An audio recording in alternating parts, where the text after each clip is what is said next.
probably made you feel good. And if you are 100% totally satisfied with the moment, your brain would not need to think of anything to make it feel good because it's already at its peak. It wouldn't need to. That's why when we look at photographs, we don't need to look at photographs to remember the good times because we are so satisfied with the moment. So the less you are detached from the past, the more you know that you are in the moment. So if you don't know how much you're in the moment, just see how much attached or detached are you from the past. And that, again, is in the form of resentment and regret, mostly. A lot of us are entangled with resentment. Things that we did or people did to us or situations that we experienced. Anybody here is... The funny thing about that, I was telling you all earlier, I went to Alabama like a month ago. I stayed there for like a month and a half. And as I was there, we was at a family reunion. And I saw photos of myself that I never saw before. So it was like, people was like, yeah, this was you when you was 2. And I'm looking at that photo like, I couldn't make the connection. You know, it was like, in my mind, I can hear myself saying, that's not me. And I don't know why. You know, I couldn't make a connection with that. And even the photos that I thought I remember, I couldn't make a connection with that either. And then they showed me a photo of my mom. And I was like, I can't connect with that either. Because she passed away like in '96. But from a memory standpoint, I couldn't make the connection. But everybody was making a connection with the photos and yeah, that's you. And I kept like in my mind pushing it back like, no, that's not. And I don't know why. It was like totally disconnected from me. But my thing was like, even if I would have tried to play in that realm of, yeah, that's me, you know, it would have felt phony. Right. Says, you'll be forcing yourself. Yeah. Because I tried at one point, I can remember like trying to get there, but I couldn't. You see, you're not only a spiritual man, but you are a very scientific man too. Because literally, that 2-year-old kid is not you. Yeah. Scientifically, I'm talking, because there is not one cell in your body at this moment that was in the body of that 2-year-old kid. And the front physically, it wasn't you. And the people that were showing me that, I didn't know them. It's funny because I never met them. I know some people there, but I didn't know them. I was like, okay, it's kind of weird, you know. Well, maybe you're adopted and they're making it all. What is your intuition say? Right, but that's a great indication, you know. For you to know how you're so immersed in the being that is now that you can't even make a connection with, I mean, other than scientifically, you know, this is spiritually speaking. And this is where, you know, you are now the, what do you call it, the marriage of spirituality and science. This is exactly what happens, where science is explaining spirituality and spirituality is explaining science. And this, just this example, is the marriage of spirituality and science right there. Because scientifically, there's nothing about that boy that is you now. Physically, scientifically. And spiritually, that 2-year-old boy does not exist. Why would you relate to something that does not exist? So that is significant. That's kind of tricky. And they even tried to offer me the pictures. Good. Show me no more pictures. That's awesome. Yeah. It'd be nice to know a present one. You got shown a picture of your present you didn't identify. I don't know who that is. Who is that? That would be freaky. So why are we filming you? Oh. Very true. You He doesn't asked that exist. question, not me. He doesn't exist. Right. No, but that's very true. That is very true. Sharon is, writing a book like Sandy wanted to do, write a book, or Sharon wants to put this on YouTube and so forth. Are you going to put it on YouTube? It already is. It is? Yeah, Pneumonia Reality Oh, on YouTube. Yeah. Thank you. So Sharon is doing this because there are a lot of conventional people, including us who are still fluctuating, that are dealing with things in a conventional way. They're still pursuing things like that. And why not make it available for them? If it helps them struggle less or so forth. I personally don't have the drive to write a book or produce a documentary, which some people also suggested, or do something like that. I feel like I'd be forcing myself to do this. I finally told Sandy, she asked me to write about my life story, because I was telling her briefly about my life. I was 10 years old. I think I shared that with you. On my 10th birthday, I went down on my knees and I prayed. I was a devout Christian at 10 years old, and I prayed for God to give me the great power. I didn't hear that story. Yeah, so at 10 years old, I went down on my knees. I remember exactly where my dad was, in Jordan. And I prayed, I said, God, for my birthday, I want the great power. And I had no clue what I was asking for. I just wanted a great power. And then the next morning I woke up with excitement because I had so much faith in God. I had such a deep trust in God at that age. I was so certain that when I wake up in the morning, I'm going to have something supernatural. Wait a minute, which God was this now you were praying to? It's the God that we The imagine. Christian God? I was a Christian. I was raised Roman Catholic. Okay, so Jehovah. Right. Yeah, but it wasn't, God was just an abstract image, until recently. God is just an abstract image. I was a leader. No, I didn't even imagine that. Just, Yeah. often I used to imagine God, the word G-O-D. Really. That was, when I say God, I see the actual word. I don't see a face. Not now, but, in the past. So I woke up in the morning thinking I was going to fly. Because I always admired falcons or eagles because they are so free. They have keen vision, they're so free, and that's I wanted to always be a bird. So I woke up in the morning and I expected me to fly, and I couldn't fly. So I went to bed and I started dreaming of running, and taking off into the air and flying, and then at the summit fall down, and I'm running, and then take off again. And I had this recurring dream for years, dreaming because I couldn't fly, so I started dreaming that I'm flying. At age 11, I took matters into my own hands.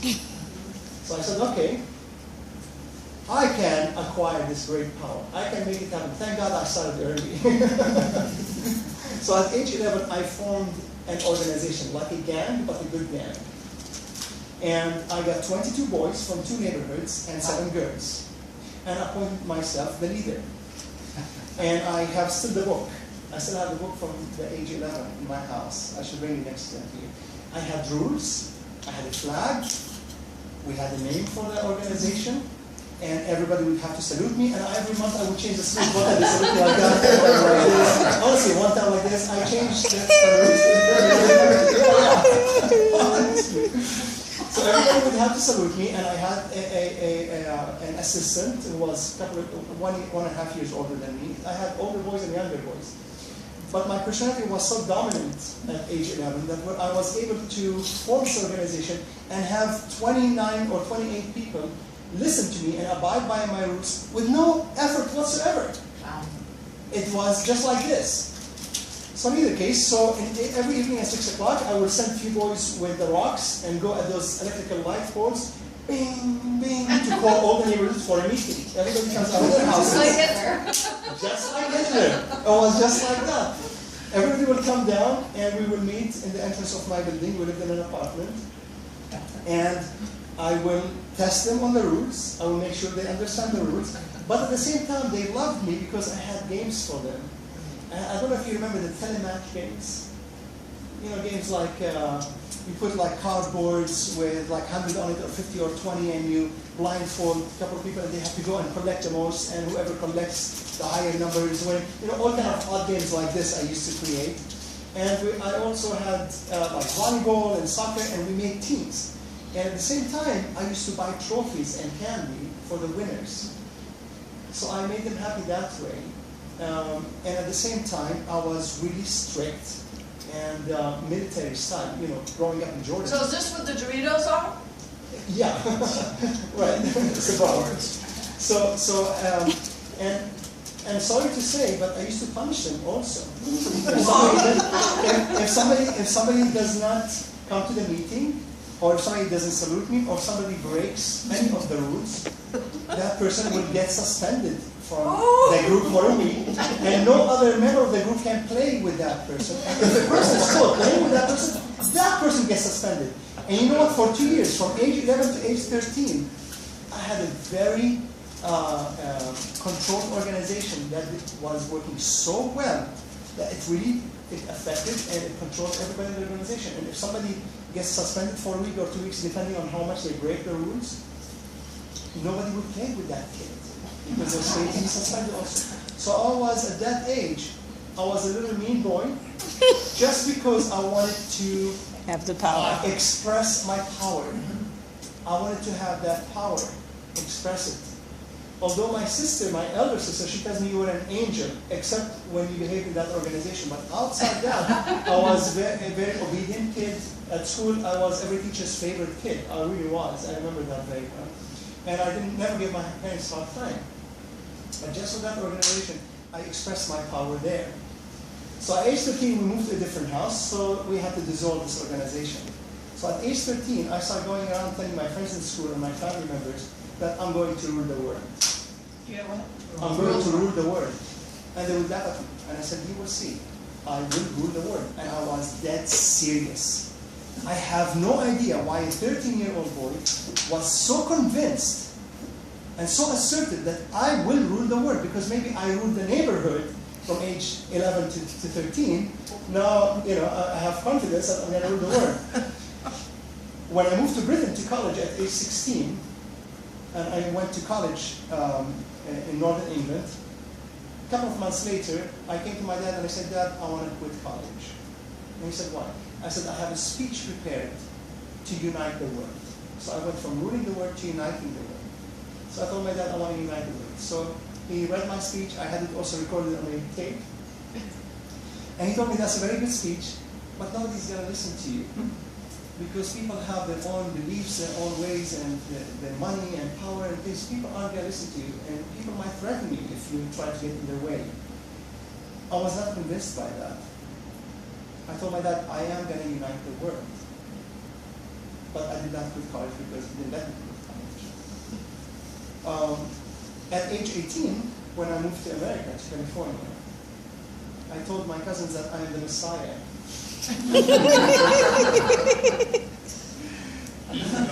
I evolved. And you moved to San Francisco, right? I moved to the Bay Area. Yeah, because you were in the Nob Hill area, right?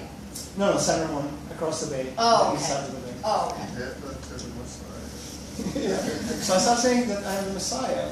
And I told my mom, Mom, you are the blessed mother amongst all mothers. She says, what does that mean? And she goes, what does that mean? So I explained to her. And she tells me, that's correct. That's Yeah. my son is going cuckoo. But in either case, and for many, many years, I was so convinced that I am the Messiah. I guess coming from the Middle East, Muhammad, Jesus, Moses all came from the Middle East, and since I was so involved with power and influence and all that since childhood, I guess it played a role in that attitude that I am here to save humanity. And just 2 years ago, New Mind, New Reality came. Didn't they say the Antichrist is coming for no reason? 666 are my favorite numbers. But that's my story. So Sandy asked me to write this story down, and she wants to put it in the book. Because she said that readers have to relate to you, to get to know what's your background, why did you create human reality, how did you become awakened, what happened in your life, why are you so spiritual, and so forth. So I started writing. It made sense that I need to write that for the readers, but I had an inner drive that was conflicting with that. I felt I'm forcing myself to write. I never wanted to write a book. So I called Sandy up and I said, Sandy, I need to meet with you. So we met. And I told her, Sandy, listen, I just want to explain to you something personal. None of the events in my life, nothing that I've done, nothing that I've experienced has caused this awakening. It's all slides. There's no continuum. It's all separate from each other. There's nothing that caused another. There's no cause and effect here. My awakening was not caused by anything preceding it. She tells me, but the readers. I said, sorry. I'm going to have to disappoint the readers. I can't write about my life because it has no meaning. It has no relationship to what's happening right now. But wouldn't you say these experiences when you were young helped possibly transform you, so you got a taste of power, and for lack of better language, what that was like, and so you kind of got involved in that, and then kind of grew out of that, and that one could say that if you hadn't experienced that you would have this new mind reality, and you would be very dictatorship. Yeah, it seems so rigidly true that events in your life cause other events and bring about certain results. The true reality, the truth, things don't work like that. Things do not work like that. And just to put it in metaphorical terms, the easiest way is when you have a projector and you have a screen. What you experience of the screen, the continuity that you experience of the screen, the running of a person on the screen, or the movements, whatever, it looks like this caused this, and it looks like it's a continuity. But then if you look inside, what's happening inside, it's all slides, right? But the slides move so fast, it looks like it's continuing. Okay, so what about... And this slide, the first slide, has nothing to do with the next slide. And the next slide has nothing to do with the next slide.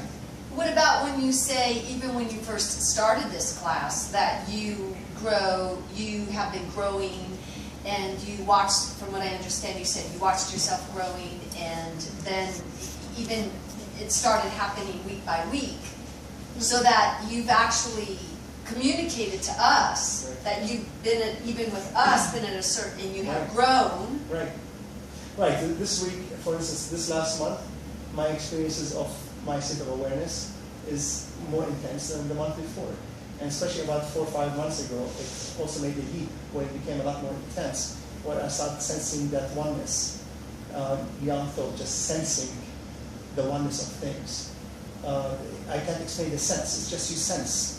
It's just like you find your 5 senses, there's new senses coming about, and maybe just one, or I don't know, but this sense is real to me, where you sense that there is no separatism.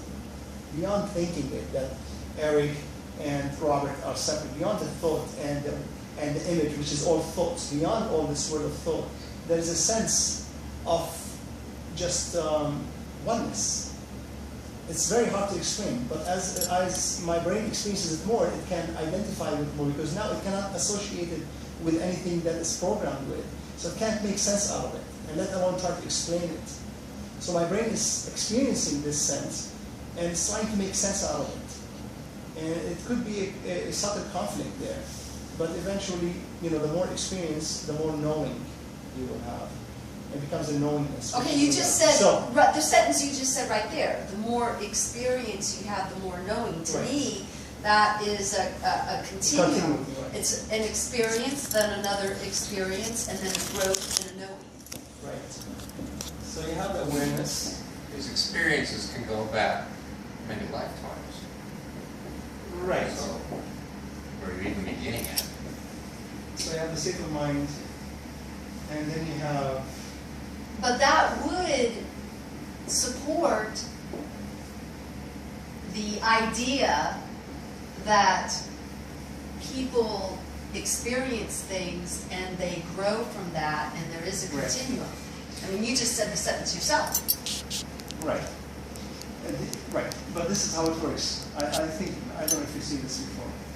So there is an awareness, the light comes through. Okay, the light, awareness, state of mind is the lens, and thoughts reality is what you see on the screen, which are thoughts. It's all thoughts. So that what the movie you see are thoughts. And really, when you watch a movie, it's all thoughts in your head anyway. It's one way. So to say that there is a cause and effect, so if there is a thought that you think developed another thought, right? Or an event in my life that developed another event, there's something between those events. There's something between those thoughts that brought the new one. The thought did not bring the next thought. The event did not bring the next event. But you said I have different experience, and I've had different experiences, and now, I mean, Right. you know, maybe 5 years from now, you're going to say, you know, I had this class in Hawaii, and I used to contradict myself, and I used to say these things, and I had it going, man, and Yeah, it's not. I'm not contradicting myself at all. It's just a matter of understanding it. It's a matter of you understanding it. I'll Right. explain to you. So let's say you thought, I want to drink. That's a thought, right? And then you change your mind. You said, no, I want to eat first. I don't want to drink. I want to eat first. So it looks like you continue. You went from, I want to drink, and you're on your way to the kitchen, and then you change your mind, and then you ate. So that's like a series of a continuum. But between the first thought and the second thought, so the awareness comes through the state of mind and projects this thought. The awareness is this thought. It becomes this thought.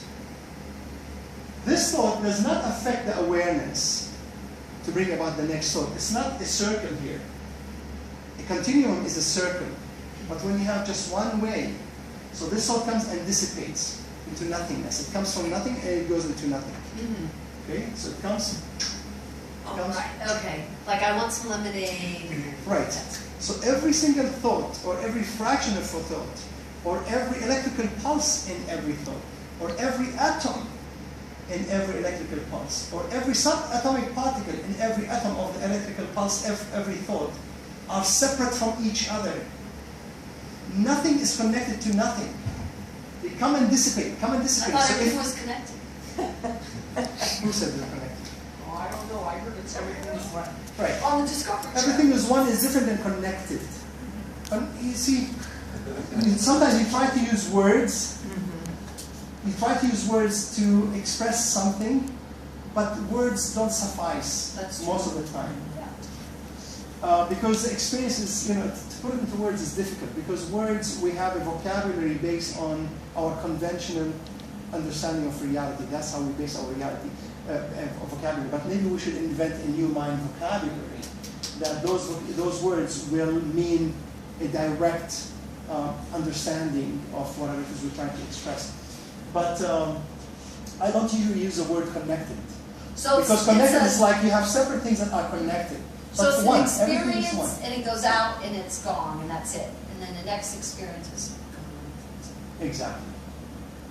And that's what science is finding out now. Science is finding out that subatomic particles appear into existence and disappear into nowhere. They come and go. They come and go. And we don't understand where do they come from and where they go to.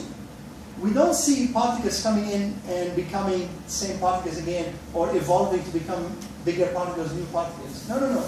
Particles flash in and out of existence. This is a quantum fact, let's say. Quantum science has discovered and proved that subatomic particles, which is really everything, flash in and out of existence. That gives you an idea that there is no such thing as continuity. So if everything is made of subatomic particles, which including thoughts, and all the events in your life, there is no continuity there. There is no event causing another event. There is no cause and effect. Well, that's, I'm It's a sorry. misperception of That's reality. amazing, because you know, that's so much out there that your life is, and mine doesn't make sense, and I would be like, what? You know, and it's really out there, you know, if you look Right. back. Right, we try to rationalize this with, when my brain tries to make sense of the awakening experience, when I've experienced awareness, and then I see a thought comes, and as soon as I become aware of it, it dissolves into nothing. That even in the middle of the thought is not even finished. Halfway the thought, or now even as soon as a thought arises, right in the beginning of a thought, as soon as I become aware, it dissolves. Same thing with a feeling, an emotion. As soon as I become aware of an emotion, bad or good, that emotion dissolves instantly. And when it dissolves, I go into that state of nothingness, into that state of utter peace. So based on that experience, when I experience that again and again and again, then the understanding, the knowingness, that there is no continuity here. That a thought comes, and when the light sees it, thought is darkness, and awareness is light. So when you have darkness, and you bring light, the darkness dissipates. Then you take the light away, then the darkness appears again. And so it is not a continuity of darkness and light. It is darkness, light, darkness, light, darkness, light. It's not a circle. Wow. Is it, are you related Yeah, to it? yeah.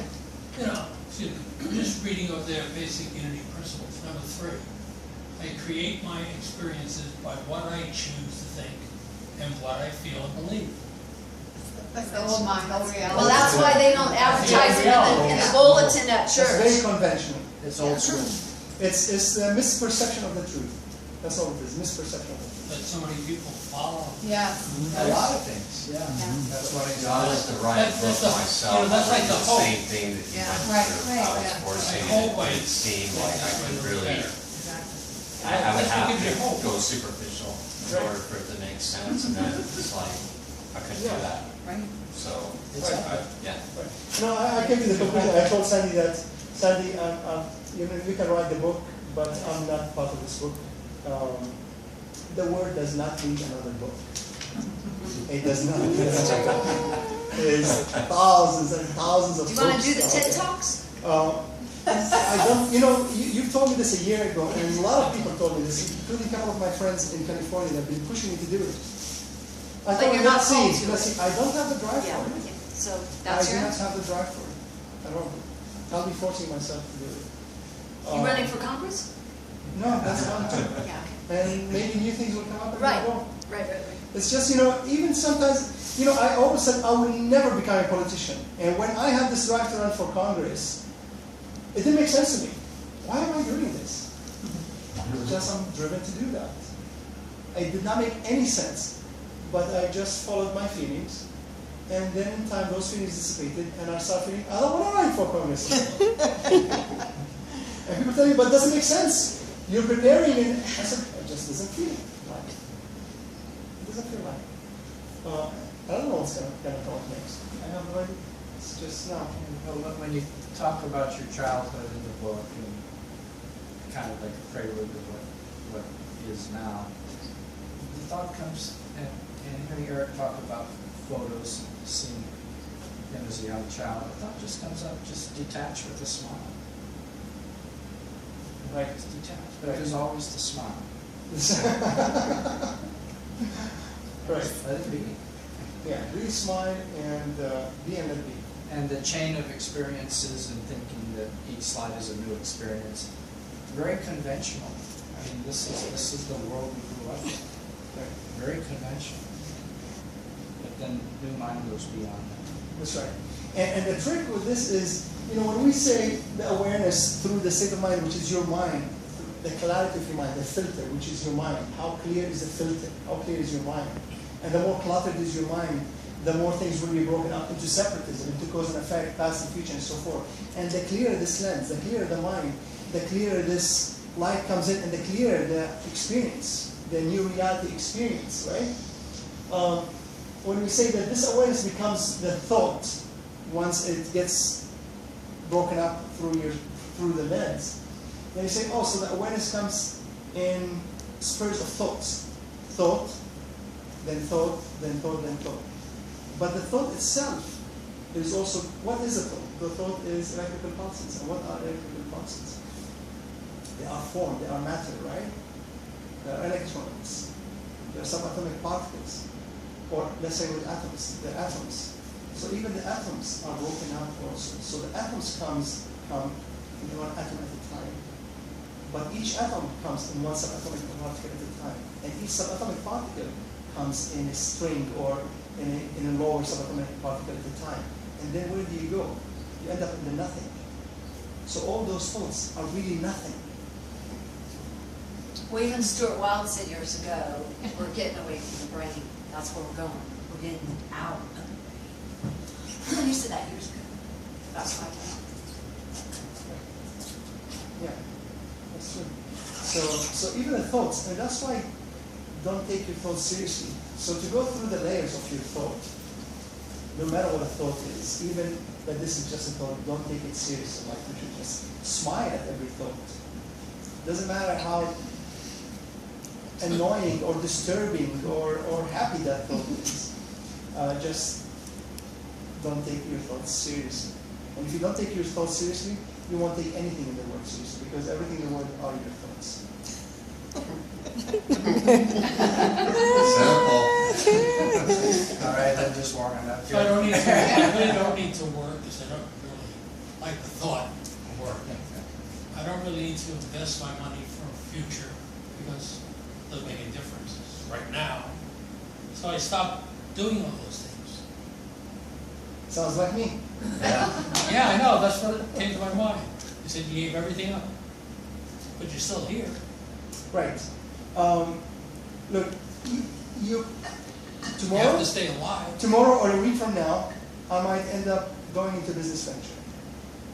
My brain might end up going into business venture and wants to make some money. If that's what it feels like, I'm going to let it be. I don't have rules. The new reality does not have rules or fear. principles. Or fear. Or fear. You're still living in that, like, I'm not ready, you know, Right. you still, Yeah.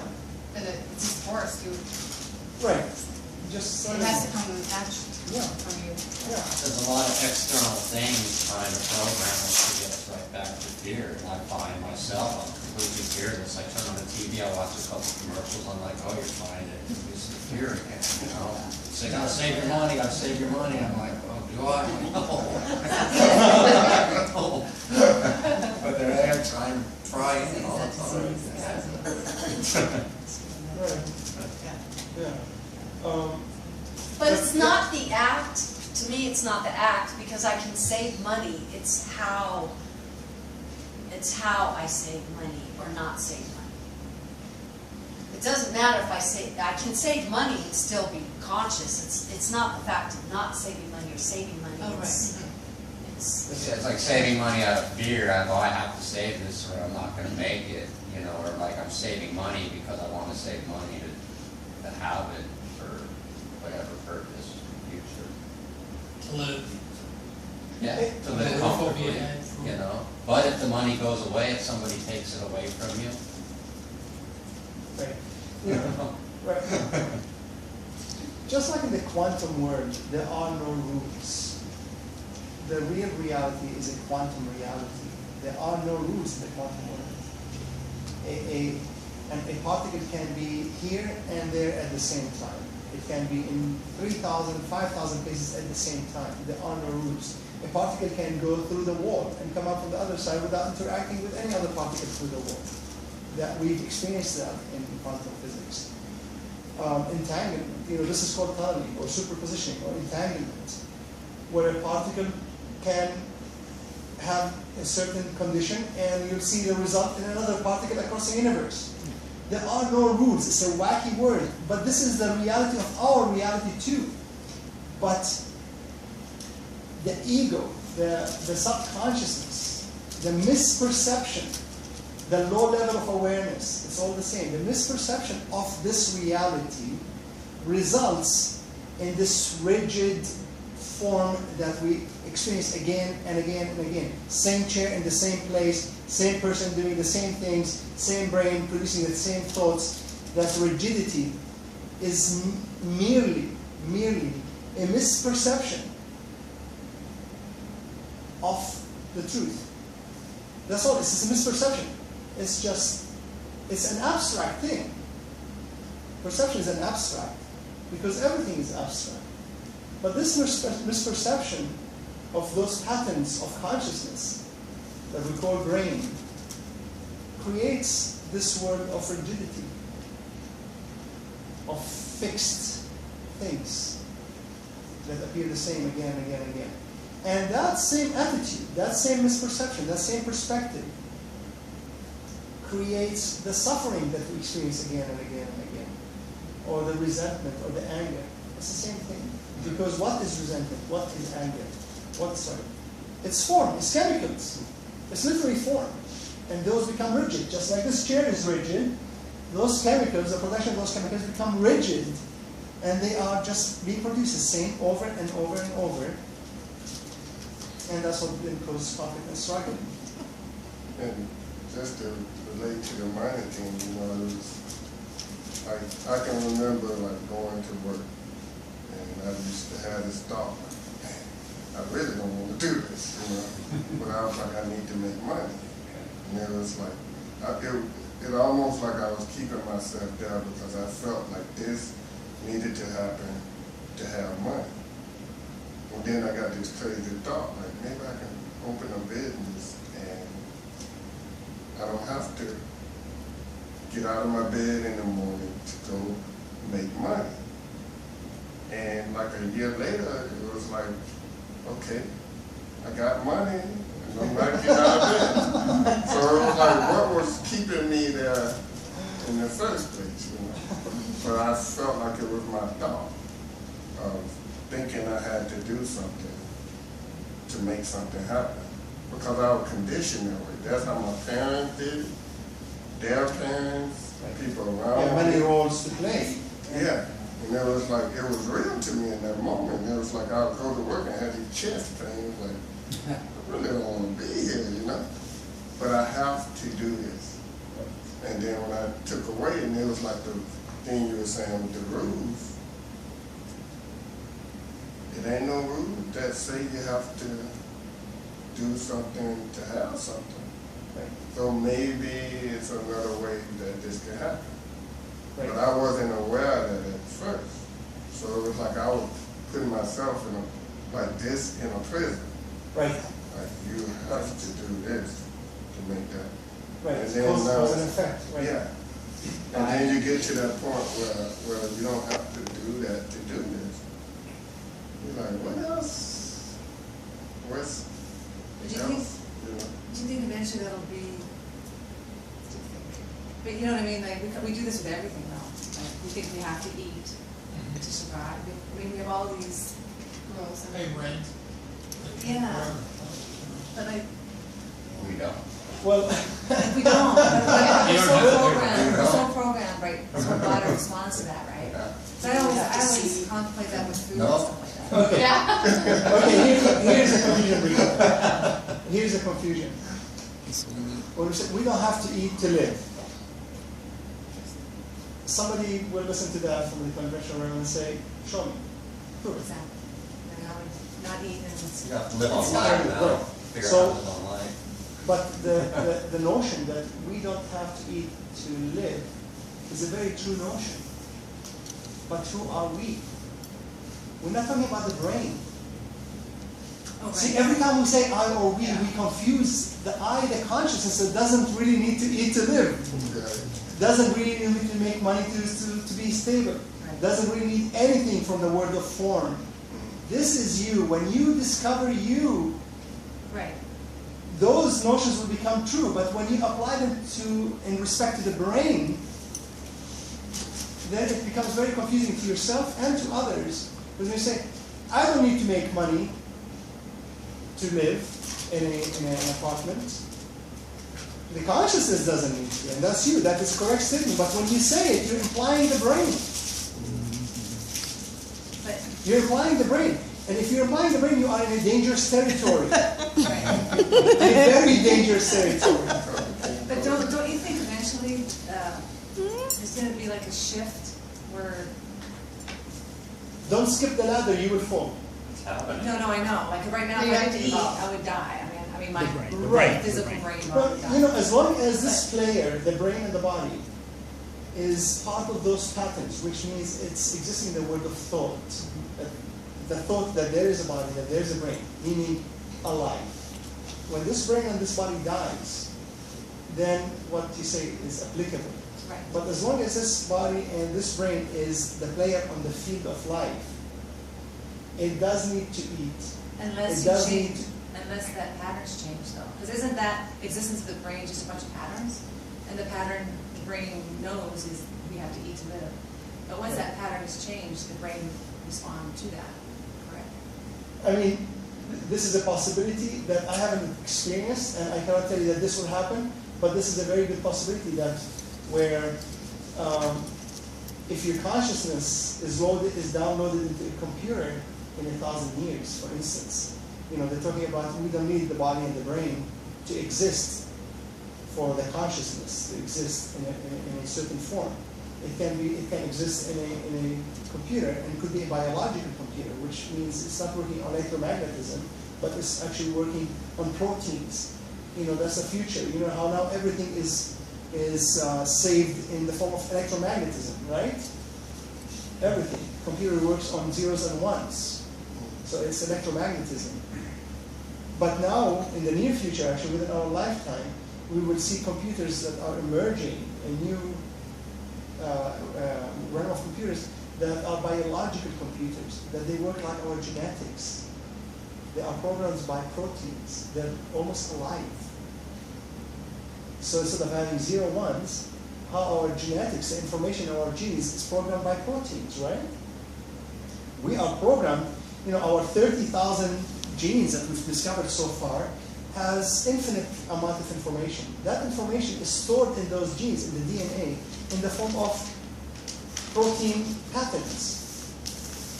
We are in the process of creating computers that are programmed with proteins instead of electrical pulses. So where does So the they soul will be come from? biological computers. And now if we are able to load consciousness into a biological computer that really doesn't need to eat to sustain proteins without having cells, just combination of proteins, you need very, very little for those proteins to maintain their state forever, for hundreds of thousands of years. Then you probably that computer and that consciousness becomes like a person, but instead of being cells, it will be just proteins and whatever the scaffold is of the computer. But as long as there are cells, what I'm trying to say, as long as there are cells, as long as we are dealing with cells, those cells are made of all the nutrients that we intake. To keep those cells, they need to eat. They need to have oxygen. How do you explain some of those people that don't eat, like yogis and stuff that You know, sustain factor on of breath? Right, that's because of energy is involved. The reason why we eat is because of energy. So those cells need energy. And the one organ in the body that uses the vast majority of the energy is the brain.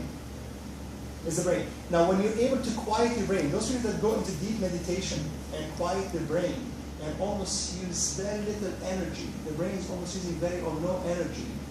Well, it has to be some energy because there's unconscious thoughts. The brain is still dealing with the body. But they use very little energy. They need very little food. Almost none for days if they can stay in that state. Because the brain and the body is not moving much, they're not exercising. There is no way those people will exercise or do some kind of activities or think and not have food. Because we're talking about cells that are burning energy. Where are those cells going to bring the energy from in order for them to produce those chemicals, electrical processes that we call thoughts, and in order to give this energy to the muscles to move? photosynthesis. But I'm very No, I think aware I that know this what is she's trying to do. the It's kind of like the 100th monkey.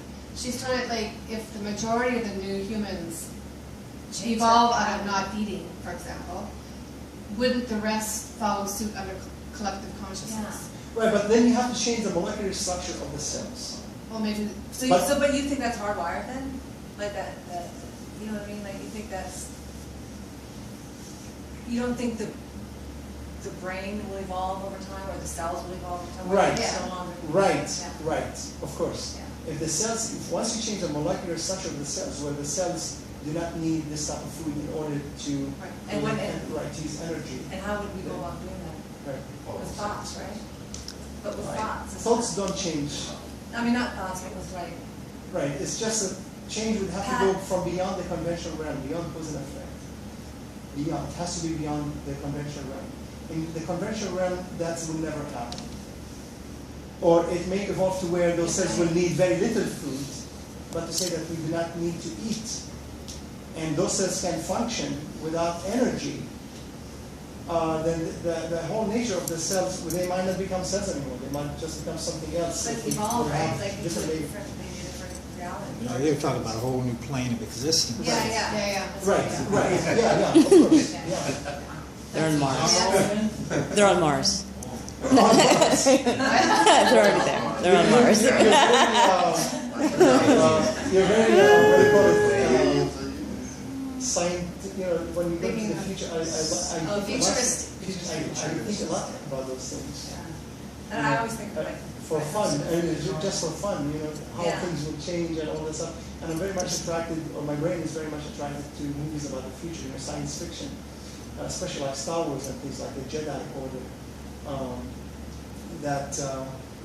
Was the Jedi's were my brain's idols throughout time. Jesus and the Jedi's. Jesus and the Jedi's. Sounds like a new rock group. Yeah. I like that one. Right. But I mean, But, yeah. once change comes from outside the conventional realm, there are no possibilities that aren't possible. Exactly, Right. yeah, Absolutely none. Everything is possible. exactly. Yeah, but back to the brain, yeah, we do need to work and eat in order for this instrument to function on this level, and therefore some portion of the brain has to be involved with that. Therefore doing something maybe that we don't want to do, but it's all part of maintaining the instrument. Right. Right. So, Right. Exactly. And how do you maintain the instrument is but what you feel like you want to do. That's how you break free from your thoughts. Breaking free from your thoughts is whatever your thought is telling your body or itself, the brain, just watch it. Let it be. If your brain is telling itself, I don't want to make money, I'm going to challenge the conventional system. I'm going to live, even if I have to live like a homeless, I don't want to make money. Just observe that. If your brain needs to make money, just by observing, your brain will be instrumentalized to go make money. The next day you're going to wake up feeling like you want to venture into business. There are no rules. Don't set principles and rules. You will only struggle. You'll only trip with those, trip and fall. Well, Principles and rules are obstacles. They're like rocks in your way. your perspective on making money, like he said, you're sitting there driving to work, your chest is palpitating, there is a different way, but you can't get out of your way. There's so many ways to make money, so many ways to make money. You don't have to do it the way you think you have to do it. The only thing missing in all of that is the observer. Your brain can think this way or the other way or any way it wants. When there is an observer, observing those thoughts without judgment, saying, I'm simply aware, breaking free from your thoughts is to recognize your thoughts and don't take them seriously. Let my thoughts do whatever they want to do. Now my thoughts feel like they don't want to make money this way, there's another way. I'm aware of those thoughts. Let my brain do it. The next morning, somebody comes and tells you something, you read the book, and it changes your mind again. Then your thoughts change. We change all the time. Then your thoughts change.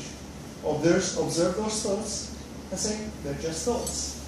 Breaking free from your thoughts and the layers of your thoughts and the thought that follows this thought. When you say, it's just a thought, be aware of that thought. Break free from that thought. And whatever thought follows that thought, become aware of that thought. Don't stop, don't quit. So if you become aware of a thought, instantly become aware of the next thought. Instantly become aware of the next thought. Until you get lost and entangled with thoughts again. Then you'll find yourself again. Become aware of that thought. and focus. Focus. Don't get distracted by things. Right? I'm aware of this thought. The phone rings. You get up. You're aware of this thought. The phone rings. Become aware of the thought that the phone rings and I need to get up. Don't get up. Just become aware of the thought. Let the phone ring. I do that 20, 50 times a day with important things that where I would have conventionally, I would have to go attend to. Right? Let's say I'm sitting doing something. I receive a text message. I hear the phone ring, making the noise, right? And I know that's an important text message because I need to go do something. So I'm aware of my thought. The text message comes in. The head gets distracted. You immediately get up, you take your phone, and then you get entangled and lost in thought. So what I do is, I hear it, and then I immediately become aware of the thought that wants me to get up. Get up to the phone. I become aware of the thought. Let alone the ring. You heard the ring, it's gone already, it's done. Now there is a thought that emerged out of hearing the ring. The thought is, I need to get up. I watch this thought. That thought dissipates. Then the next thought comes up. I watch it dissipate. I already forgot that the phone rang or that it had a text message. I got disentangled from the outer world and I got entangled in the inner world. When you get entangled with awareness, you're getting entangled with your own self. That's self-discovery. So get entangled with awareness. Focus. Don't allow distractions. I'm not telling you, you're not going to do this because I'm telling you this. If you go home in a week, 2 weeks, 3 weeks, you might not be able to do this. Or in 1 hour, you experience your brain becoming attentive in that way to its thoughts. All of that is going to happen on its own. It has nothing to do with what I'm telling you now. I promise you that. Because now, you're taking this information and now you want to pursue something. So watch yourself pursue it. Right, you want to pursue something. Take this information and detach from this information. Detach from the thoughts that you're having about this information. Because the thought is... That's how you break free from thought. Is whatever you're thinking right this moment, like you're thinking probably, I'm going to do this when I go home. Or whatever it is. Catch that thought. Catching it means you become aware of it. Become aware of that thought. Now you're saying, I'm aware of that thought. That's another thought. Become aware of that. That's a form of meditation, isn't it? I don't meditate, so I cannot tell you whether this is meditation. Well, it is. Meditation is focusing on being aware of the thoughts. That's all meditation is. And when you try to focus your mind onto one idea or being aware of your thoughts, that's a form of meditation. And you can sit and meditate, you can walk and meditate, you can meditate in your daily life. It's just being aware. That's all it is. It's being aware of, well, this is just a thought. And they will dissipate if I focus on realizing that there are thoughts. Yeah, form of meditation, which is just another way of saying, that's fine. Right. I think there are many, many forms of meditation. There's meditation where you keep your focus on your breathing, you keep meditation where you focus on the sound or whatever it is, or on your thoughts, which is probably, this is the hardest and most effective form of meditation is to keep aware of your thoughts, which is really being aware of your thoughts. But beyond all of that, because the misperception of meditation is people think when you're meditating, when you're aware of your thoughts, that you are in an awakened state. A lot of people, when they meditate and they're aware of their thoughts, they say, I am awakened, I'm enlightened.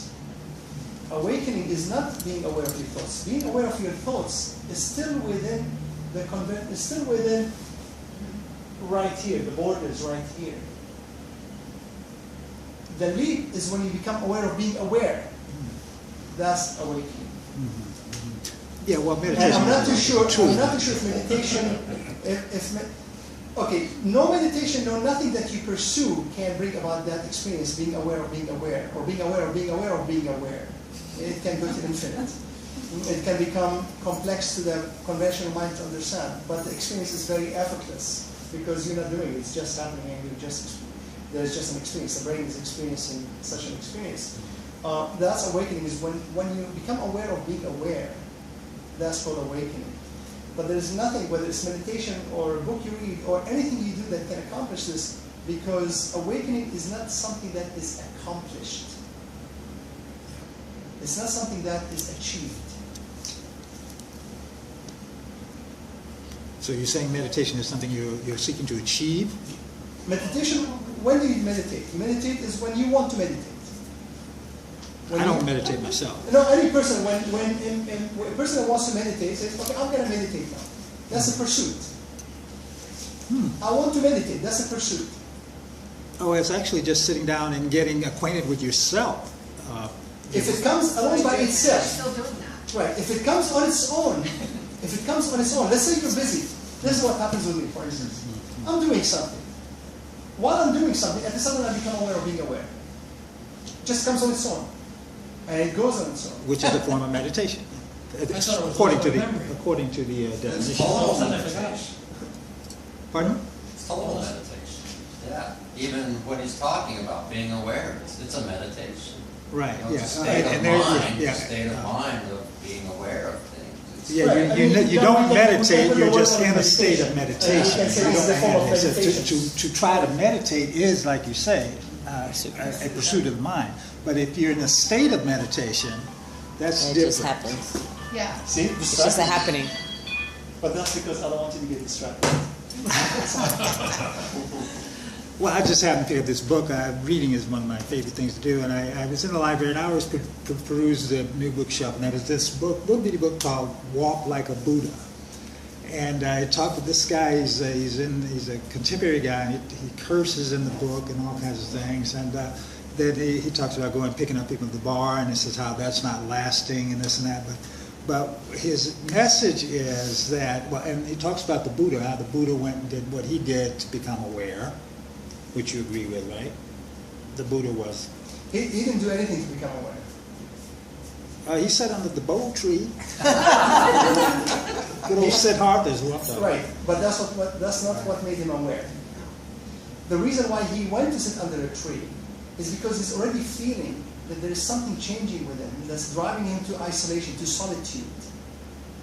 For him, he might not make sense of it. Then he starts explaining, why do I have the feeling I want to go sit alone under a tree? Because he saw all Then the he suffering. says, oh, because I want to become aware. That's the ego talking. No. He didn't say he wanted to become aware. He didn't know what awareness was. Well, I don't know what he said, but I'm saying if that's the case. Right, but for him to go sit under a tree, him sitting under the tree in solitude did not bring about his awareness. He could have been dancing somewhere or feasting on a big dinner, and he could have become aware. It's just because he had the drive, because his brain is experiencing something and is trying to make sense out of it. Mm-hmm. I agree. So his brain is having the drive, he's experiencing there is a drive for me to be alone. I want to go sit alone. And then he experiences awareness. Then he says, I became aware because I was sitting alone. Because the brain is trying to make sense of it now. But even if he did not follow his drive, let's say, to go sit alone, and he went fishing somewhere, whatever it is, if that awareness is about to emerge at that time, it is going to emerge no matter what he's doing. That's what I've experienced. When I went through the leap, for the first time, I experienced this beyond the isolated times that I experienced in the past. But when this became a constant experience, being aware of being aware, where I am looking, I'm seeing, my brain is thinking, that's all happening on its own, and I am in my own world of just called awareness of nothingness. When that happened, I was actually sitting outside having a great conversation with my cousin.